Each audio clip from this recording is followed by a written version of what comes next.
Alors, tout le monde a lu le psaume 45? Demain matin, psaume 46. Parfait. Alors, un des plus grands événements dans la vie d'un individu, c'est souvent le mariage. Pas nécessairement le plus grand, mais ça fait partie des grands événements de la vie. Mais si important votre mariage peut-il être, peu importe, il y a quoi, 2 ans, là, le mariage le plus coûteux de l'histoire a été célébré en Inde. Là, ça a duré des mois, puis des millions et des millions de dollars. Là, on évalue entre 600 millions et 1 milliard de dollars pour les festivités entourant ce mariage. Mais peu importe l'importance de quelques mariages parmi les êtres humains depuis le commencement du monde, il n'est qu'un reflet du grand mariage eschatologique entre le Fils de Dieu et son épouse. Et donc, nous participerons à ce mariage en tant que l'épouse. Et le psaume 45 nous prépare à cela, nous donne d'anticiper en regardant le roi, sa reine et leur mariage.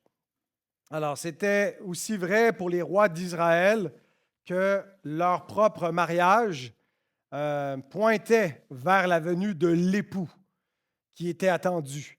Le Messie avait différents titres. Il est le fils d'Abraham, le fils de David, le Messie, le fils de Dieu. Il est aussi l'époux. Et le psaume 45 donc, nous présente cet époux.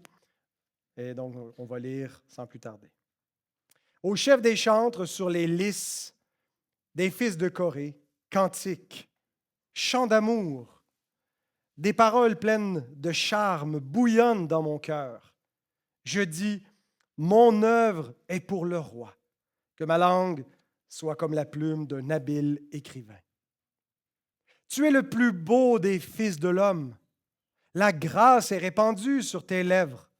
C'est pourquoi Dieu t'a béni pour toujours. Vaillant guerrier, ceins ton épée.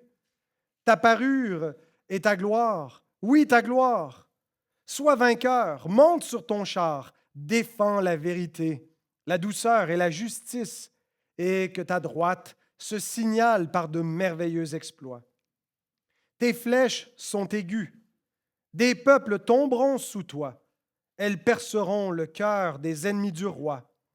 Ton trône, ô Dieu, est à toujours. Le sceptre de ton règne est un sceptre d'équité.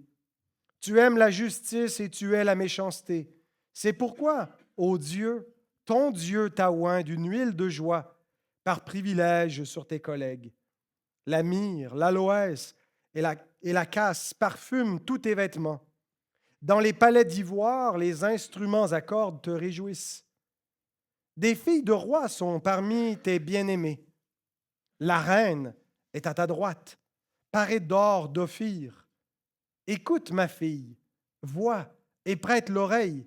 Oublie ton peuple et la maison de ton père. Le roi porte ses désirs sur ta beauté. Puisqu'il est ton Seigneur, rends-lui tes hommages. Et avec des présents, la fille de Tyr, les plus riches du peuple rechercheront ta faveur. Toute resplendissante est la fille du roi dans l'intérieur du palais. Elle porte un vêtement tissé d'or. Elle est présentée au roi, vêtue de ses habits brodés, et suivie des jeunes filles, ses compagnes, qui sont amenées auprès de toi. On les introduit au milieu des réjouissances et de l'allégresse. Elles entrent dans le palais du roi. Tes enfants prendront la place de tes pères. Tu les établiras princes dans tout le pays. Je rappellerai ton nom dans tous les âges. Aussi les peuples te loueront-ils éternellement et à jamais. Que le Seigneur bénisse sa bonne parole que nous venons de lire.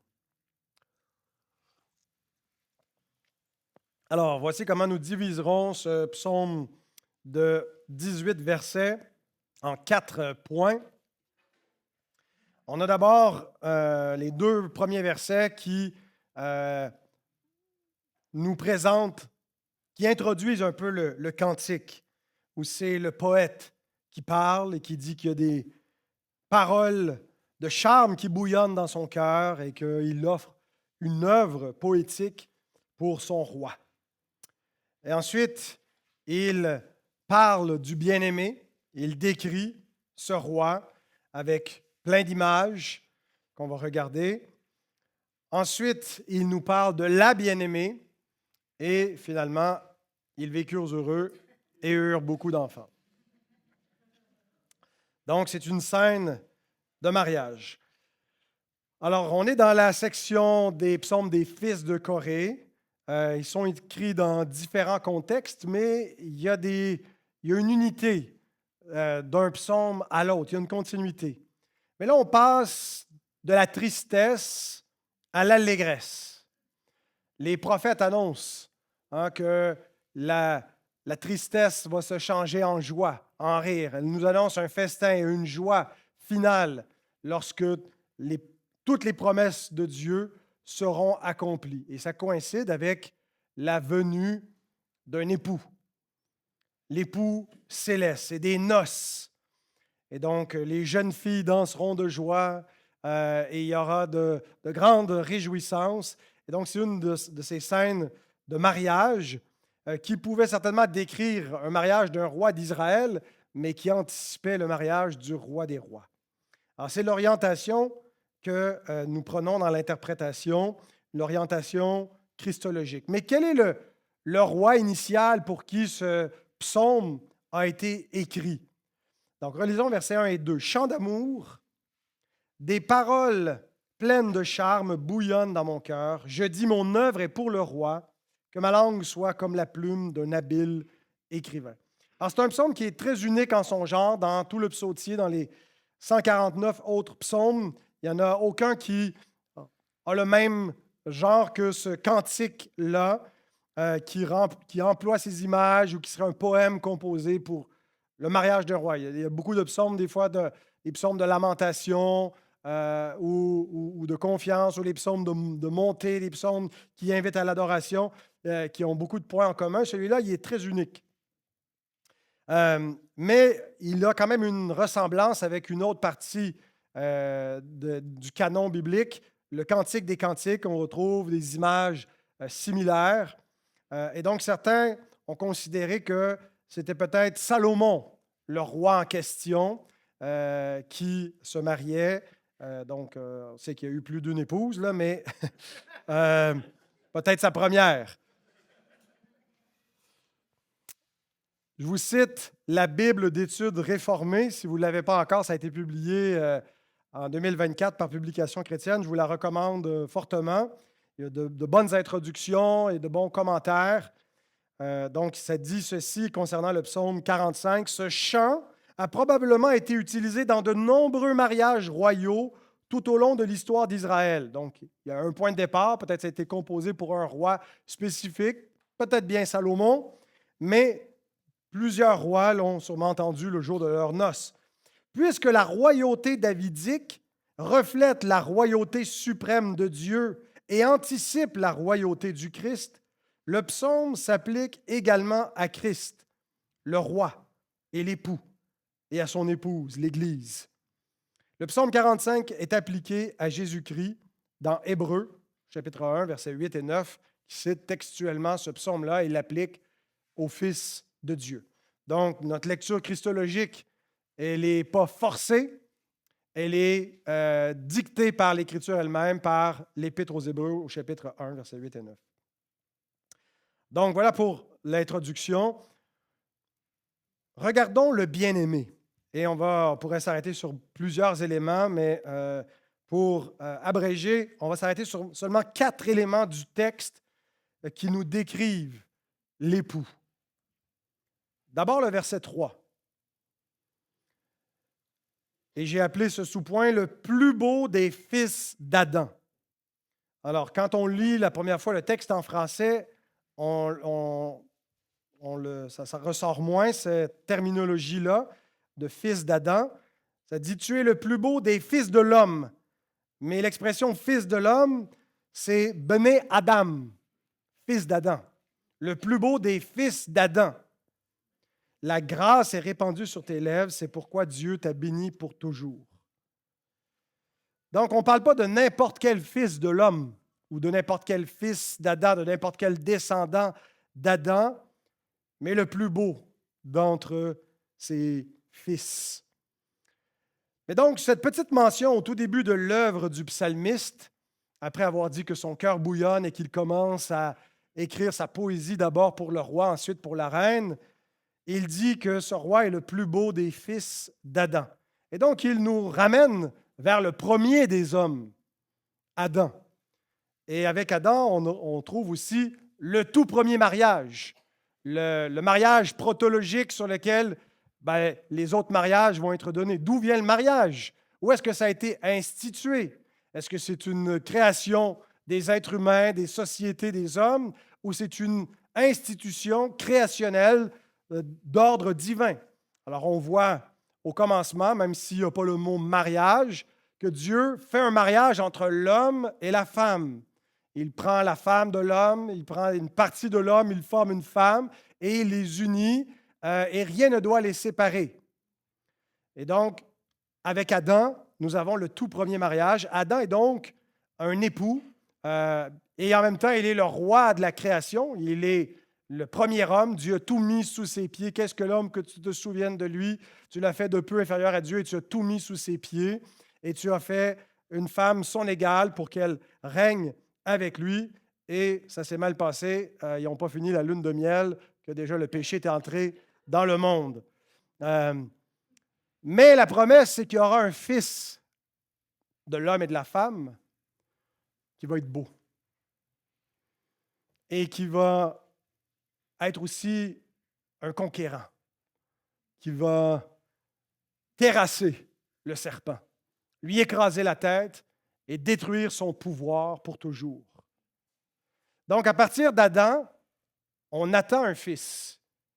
Et à mesure que l'histoire se déroule, l'histoire de la rédemption, on apprend que ce fils sera aussi un époux, l'époux du peuple de Dieu.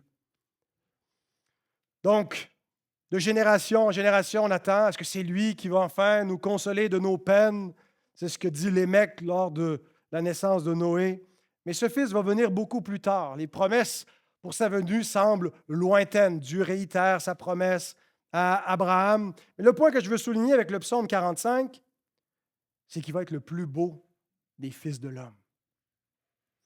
Ah, peut-être qu'en entendant cela, vous vous rappelez quelque chose d'autre qui est dit à propos de ce magnifique Fils de l'homme, c'est qu'il n'avait ni beauté ni éclat pour attirer nos regards. Alors, en quoi consiste la beauté de cet époux? Et je laisse le grand Augustin répondre à cette question. Mais pourquoi n'avait-il ni apparence ni beauté? Parce qu'un Christ à la croix était un scandale pour les Juifs, une folie pour les gentils. Pourquoi n'avait-il aucune beauté sur la croix? Parce que, en Dieu, ce qui est folie est plus sage que les hommes. Ce qui est faible en Dieu est plus fort que les hommes. Pour nous qui croyons que cet époux apparaisse toujours dans sa beauté, il est beau comme Dieu, puisque le Verbe est Dieu. Il est beau dans le sein de la Vierge, où il se revêt de la nature humaine sans se dépouiller de la nature divine. Il est beau dans sa naissance, beau dans les entrailles virginales, beau dans les bras maternels, beau dans ses miracles et beau dans la flagellation, beau quand il nous invite à sa vie, beau quand il méprise la mort, beau quand il donne son âme et beau quand il la reprend, beau sur la croix, beau dans le sépulcre, beau dans le ciel.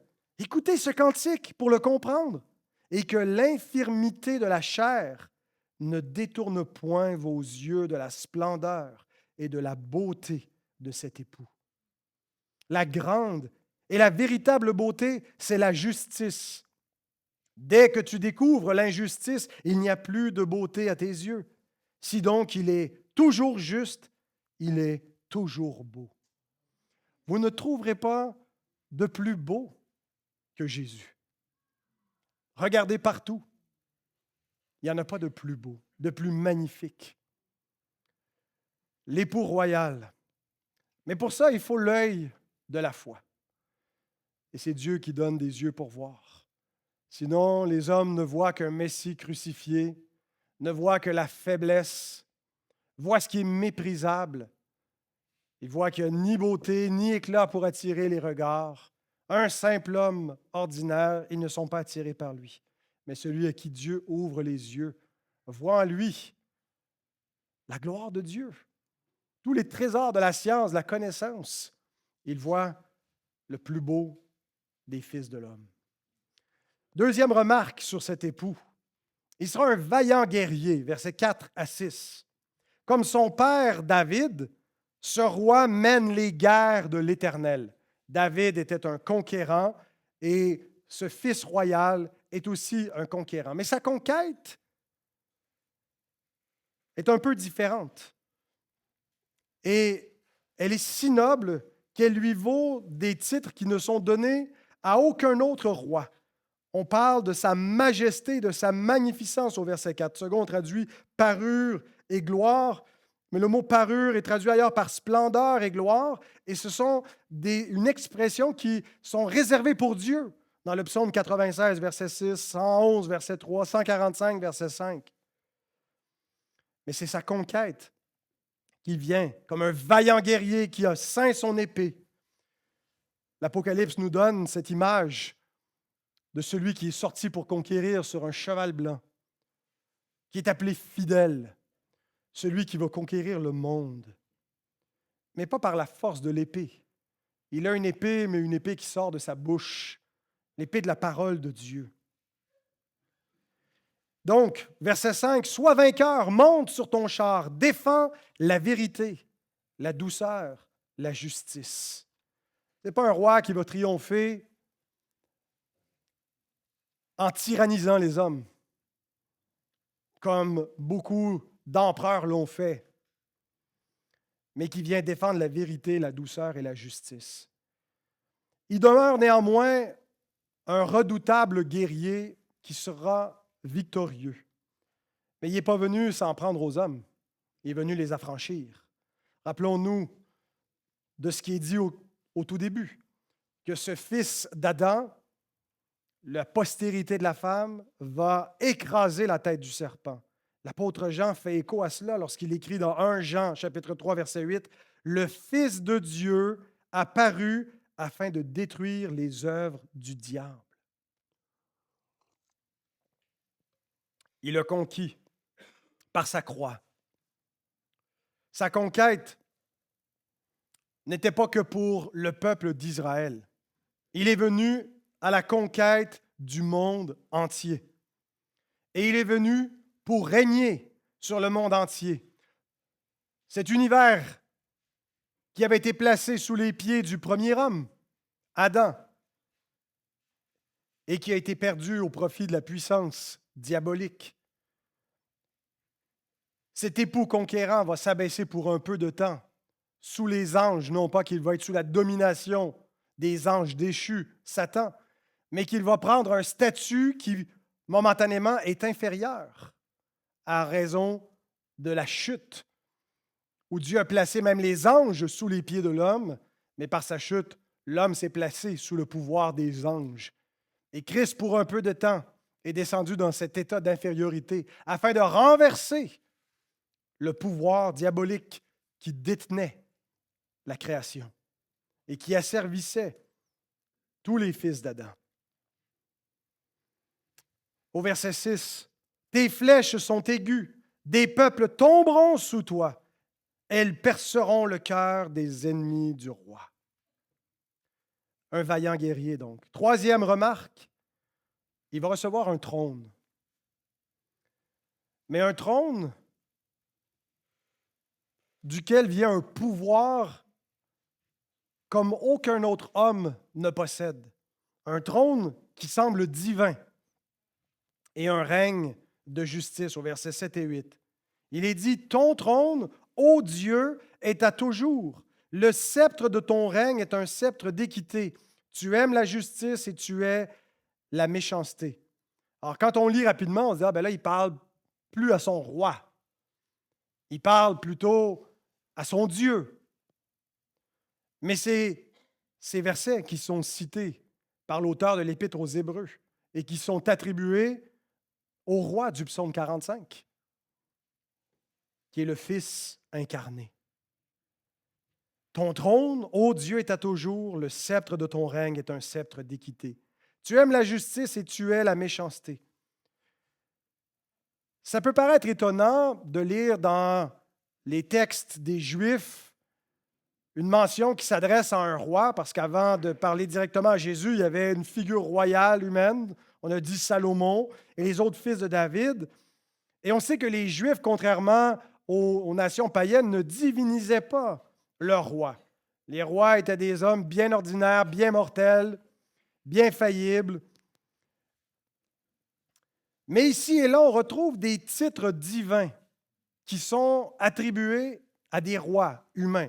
D'ailleurs, Jésus le fait remarquer aux Juifs de son temps dans Jean 10 quand il dit pourquoi est-ce que vous êtes scandalisés que je déclare que je suis le Fils de Dieu? Votre loi elle-même dit, j'ai dit, vous êtes des dieux, dans Jean 10, 34, 35. Donc, ici et là, l'Écriture va attribuer, non pas de façon propre, mais néanmoins des titres des titres divins à des hommes.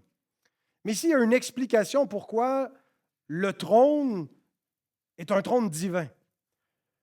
Parce que le trône davidique, c'est là où s'exerce le règne de Dieu. Dieu aurait pu établir, Dieu règne providentiellement et souverainement sur tous les hommes, mais son règne alliantiel, par lequel il établit son gouvernement visible et donne ses ordonnances et ses lois, il ne l'a pas établi sur tous les peuples.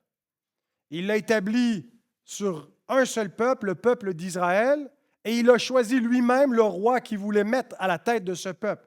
Il a laissé Israël choisir un roi selon son cœur et selon l'influence des nations. Ils ont pris un roi qui frappe aux yeux et ce qui semble plaire au standard de l'homme, à la chair, au cœur humain, en choisissant Saül. Mais Dieu avait un autre standard. Et en choisissant David, en fait, Dieu choisissait David pour choisir celui de qui le Messie, choisissait la lignée davidique pour amener le roi qui allait régner. Donc, et nous lisons ceci dans 1 Chronique 28, 4 et 5. « L'Éternel, le Dieu d'Israël, m'a choisi, c'est David qui parle, dans toute la maison de mon père, pour que je sois roi d'Israël à toujours, car il a choisi Juda pour chef. » C'est ce qu'on voit dans Genèse 49, au verset 10, dans la bénédiction de Jacob sur ses fils. Ce n'est pas Ruben, ce n'est pas Lévi, mais donc c'est le quatrième, c'est Juda qui reçoit le sceptre pour régner sur ses frères, et de Juda va venir David. Donc c'est ce que David rappelle. Il a choisi la maison de mon père dans la maison de Juda, et parmi les fils de mon père, c'est moi qui l'ai voulu faire régner sur tout Israël, entre tous mes fils, car l'Éternel m'a donné beaucoup de fils. Il a choisi mon fils Salomon pour le faire asseoir sur le trône du royaume de l'Éternel sur Israël. Donc le royaume de l'Éternel, c'est la nation d'Israël à ce moment-là. Dieu n'a pas établi son trône sur les autres nations, il les a laissés suivre leur propre voie, mais Dieu fait alliance avec David pour établir un roi selon son cœur, qui est le roi messianique qui reçoit l'onction de Dieu. Et plus tard, lorsque Jéroboam va entraîner les tribus loin de la maison de David, Abijah va lui rappeler ceci, 2 Chroniques 13, 8.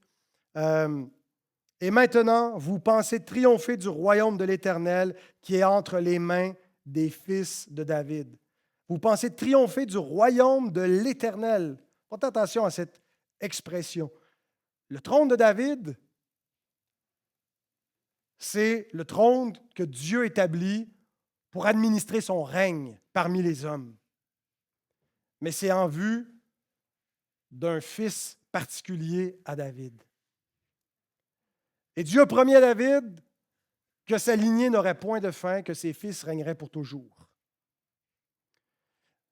Et donc voilà pourquoi, dans ce psaume, il est parlé de telle manière à ce roi. Ton trône, ô Dieu, est à toujours, Le, le sceptre de ton règne est un sceptre d'équité, donc un trône qui dure pour toujours, parce que c'est l'alliance davidique.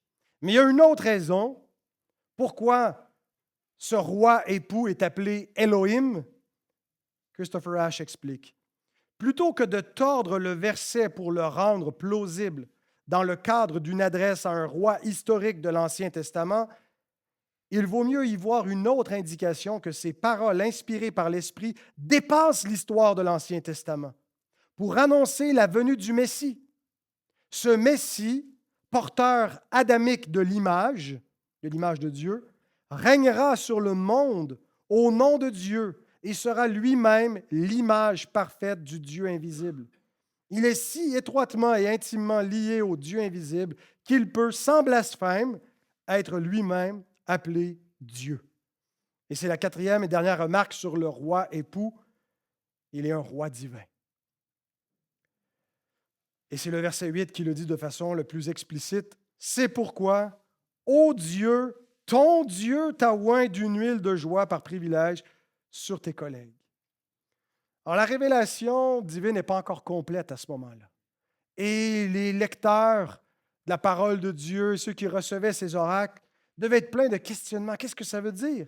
Ô Dieu, ton Dieu t'a oint. C'est comme dans le psaume 110. Le Seigneur a dit à mon Seigneur, assieds-toi à ma droite. C'est le fils de David qui appelle son Seigneur. Il était avant lui. Qu'est-ce que ça veut dire? Alors, il n'y a pas encore la plénitude du mystère divin, mais qui va être révélé pleinement en Christ lors de l'incarnation. Celui qui fait un avec le Père et comprendre qu'il y a un seul Dieu. Mais il y a trois personnes dans ce Dieu. Et Dieu peut envoyer Dieu sans qu'il y ait trois dieux. Ô Dieu, ton Dieu t'a oint. Et ces paroles trouvent leur révélation plus complète lorsqu'on arrive au début de la Nouvelle Alliance. Jean 1, 18.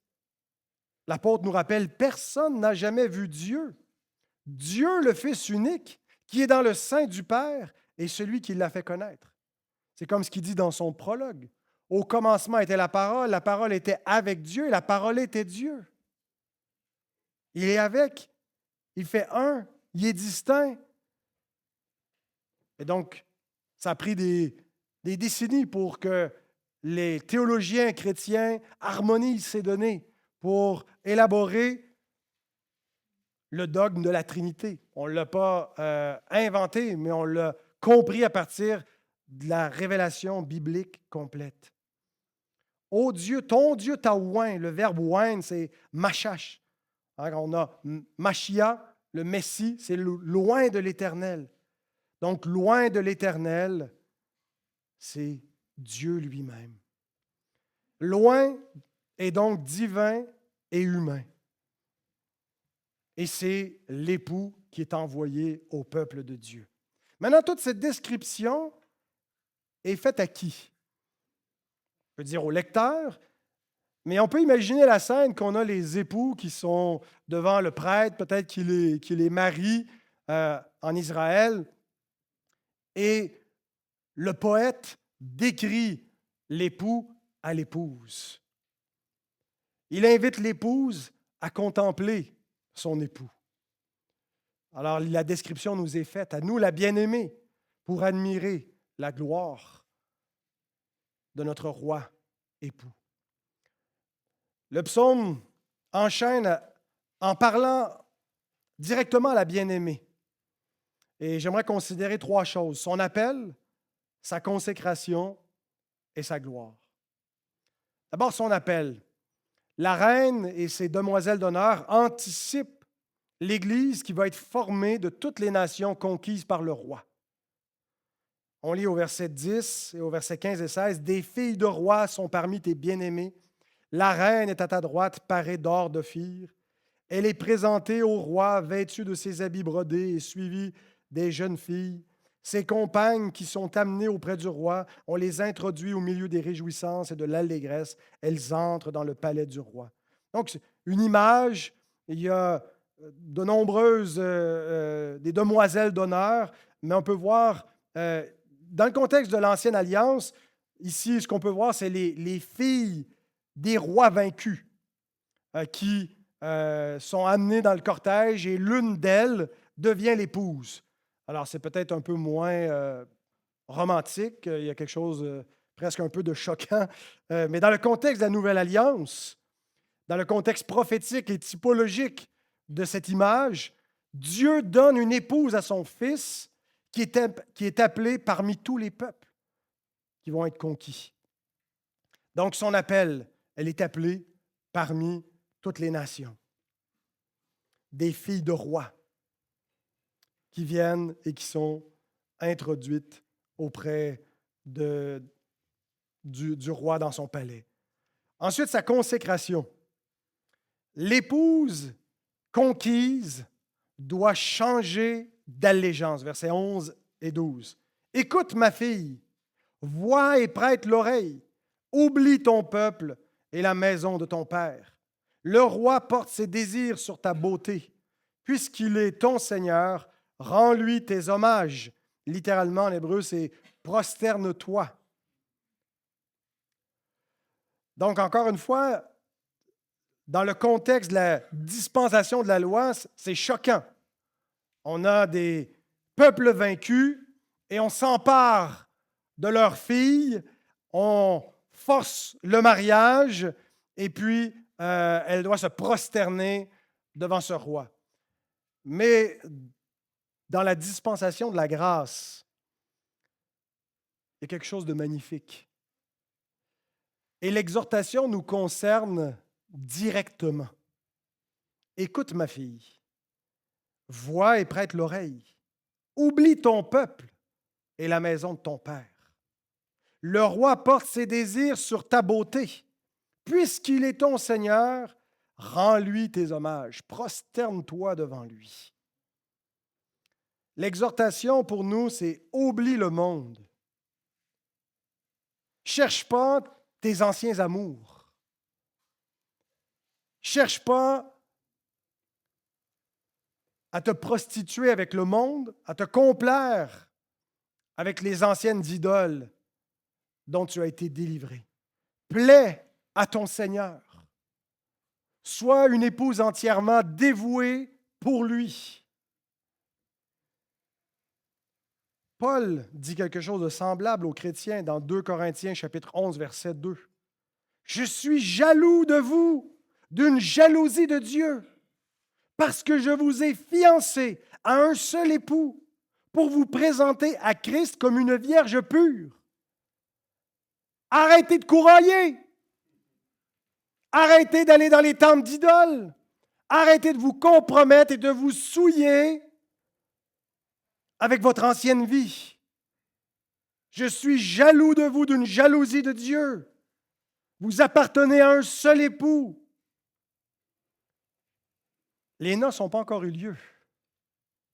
Nous sommes dans la phase préparatoire pour qu'on puisse paraître devant lui comme une épouse belle, sans tache ni ride, qui a été préparée pour son époux. C'est ce qui est dit dans Éphésiens 5, 26 à 27. C'est le processus de sanctification dans lequel nous devons participer pour nous préparer. Donc, on a été appelés et nous devons nous consacrer. Alors, c'était la partie exhortation. Le reste, c'est juste de la contemplation. Et finalement, troisième et dernière remarque sur l'épouse, sa gloire. Sa gloire qui est présentée un peu comme la dot, cadeau de mariage, cadeau de noces qui lui est donné. Versets 13 et 14. Et avec des présents, la fille de Tyr, les plus riches du peuple rechercheront ta faveur. Toute resplendissante est la fille du roi dans l'intérieur du palais. Elle porte un vêtement tissé d'or. Alors, c'est un thème fréquent que les richesses des nations seront consacrées à Dieu et à son peuple. On le voit dans le psaume 72, dans Ésaïe 60, 61, les richesses des nations qui convergent vers la fille de Sion. Et donc, ces richesses, l'épouse les reçoit en quelque sorte déjà dans le siècle présent. Il y a vraiment l'idée dans l'Écriture que ces richesses qui servaient les idoles, qui servaient le monde, qui servaient le Dieu du plaisir, le Dieu du moi, sont dorénavant mises au service du roi des rois, du plus beau des fils d'Adam, où on lui consacre tous nos talents, tout notre art, tout ce que nous sommes. Mais en fait, quand lui en bénéficie, nous en bénéficions. Jésus lui-même dit que celui qui perd à cause de moi et de la bonne nouvelle, des richesses, des biens, des maisons, famille, père, mère, va retrouver, même dans le siècle présent, une famille et des biens en abondance. Ça devrait être normalement le cas lorsque les choses vont selon la parole de notre Seigneur, qu'il n'y a personne qui est laissé pour compte au sein de son royaume. Et encore plus dans le siècle à venir avec la vie éternelle. Donc, il y a une richesse déjà présente, mais qui anticipe à peine le poids de gloire éternelle qui est offert à l'épouse. Et on termine, ils vécurent heureux et eurent beaucoup d'enfants. Versets 17 et 18, ça semble terminer comme un conte de fées, mais c'est infiniment mieux qu'un conte de fées parce que les contes de fées, ce ne sont que des contes. Tandis que cette histoire, bien que imagée et poétique, est une histoire vraie. C'est l'histoire du peuple de Dieu. C'est l'histoire du Fils de Dieu. C'est notre histoire. Et la fin est magnifique. Tes enfants prendront la place de tes pères. Tu les établiras princes dans tout le pays. Je rappellerai ton nom dans tous les âges. Aussi les peuples te loueront-ils éternellement et à jamais. Le verset 17 est adressé à la reine et le verset 18 au roi. À la reine, il est dit que ses enfants vont remplacer ses pères. Donc, ils prendront la place de tes pères. Oublie tes pères, lui a-t-il été dit. Oublie ton peuple, oublie la maison de ton père au verset 11. Et c'est tes enfants qui vont les remplacer. Je pense qu'ici, il y a l'idée qu'il y aura une consolation. Hein? Une jeune fille qui a été conquise par les rois d'Israël, transportée dans cette nation, même contre son gré. Ça peut être difficile de se réjouir, mais ce qui lui est dit, c'est qu'il y a une bénédiction plus grande avec ce peuple-là que ce qu'il y avait auprès du Pharaon, comme Moïse qui voyait avec l'opprobre de son peuple une richesse plus grande parce qu'il voyait dans l'opprobre du Christ la gloire éternelle promise. Et donc, le point qui est donné à l'épouse, c'est que peu importe ta perte, c'est rien face au gain que tu vas avoir. Ce qui est souvent rappelé dans l'Écriture, il n'y a pas de commune mesure entre les souffrances du temps présent et le poids de gloire éternelle qu'elles vont produire pour nous. Et honnêtement, pour nous, chrétiens, au Québec, en 2026, c'est pas si souffrant que ça de suivre Jésus. Mais ces souffrances qu'on accepte, ces pertes qu'on accepte en renonçant à nous-mêmes, en renonçant au monde, en voulant lui être une épouse entièrement consacrée et fidèle, c'est un tout petit prix à payer comparativement à ce qu'il nous promet. Alors, c'est l'image des enfants qui remplaceront tes pères. Ces enfants régneront sur le monde entier. C'est ce qui est promis aux saints, qui sont enfants de Dieu et qui sont héritiers et co-héritiers de Christ et qui vont régner avec lui. À combien d'endroits il nous est dit que nous régnerons avec lui? Apocalypse 5:10, 2 Timothée 2:12, Romains 8. Donc nous sommes les princes sous le grand roi qui est décrit au verset 18. Les princes et les princesses qui vont régner, qui vont recevoir en partage, pas juste le pays, hein, le mot pays, Eretz, est souvent traduit par terre.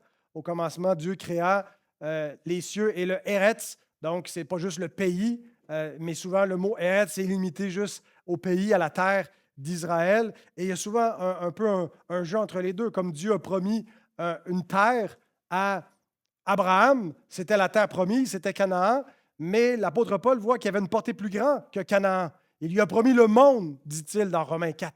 Il a promis la nouvelle création, les nouveaux cieux, la nouvelle terre. Et donc, nous partagerons le règne de Christ. Je ne sais pas exactement en quoi ça va consister. Régner sur des cités, régner sur les confins de l'univers, mais c'est l'héritage qui est donné aux enfants de Dieu avec leur roi. Et le roi sera loué par tous, partout et pour toujours. Il n'y aura plus jamais aucune opposition à ce roi. Quand j'ai prêché ce message-là, on avait la Sainte Seine qui suivait tout de suite après. Alors, on n'a pas la Sainte Seine maintenant, mais pensez-y la prochaine fois que vous prendrez la Sainte Seine, vous venez à la table du roi. Vous venez à la table du roi des rois, être en communion avec lui, et c'est par sa vie, par son corps et son sang, que vous serez admis dans son royaume, à sa table eschatologique. Et Paul nous dit, chaque fois que nous prenons ce pain et cette coupe, nous annonçons la mort de Christ, nous prêchons sa mort, mais tout ce que sa mort symbolise, sa victoire, jusqu'à ce qu'il vienne, avec la promesse de ce banquet eschatologique, de ce grand mariage. Donc, ils vécurent heureux et eurent beaucoup d'enfants. Prions. Merci Seigneur pour ta parole, merci pour l'époux, merci d'avoir fait de nous l'épouse. Donne-nous Seigneur d'être en amour avec l'époux céleste et de désirer être trouvé par lui sans tache ni ride, mais comme une épouse qui est entièrement consacrée, dédiée à son roi, qui ne lui est pas infidèle en portant nos cœurs, nos affections, Seigneur, sur ce qui te déplaît, sur ce monde qui va passer, mais de nous attacher entièrement à ton Fils. Et c'est en son nom qu'on te le demande. Amen.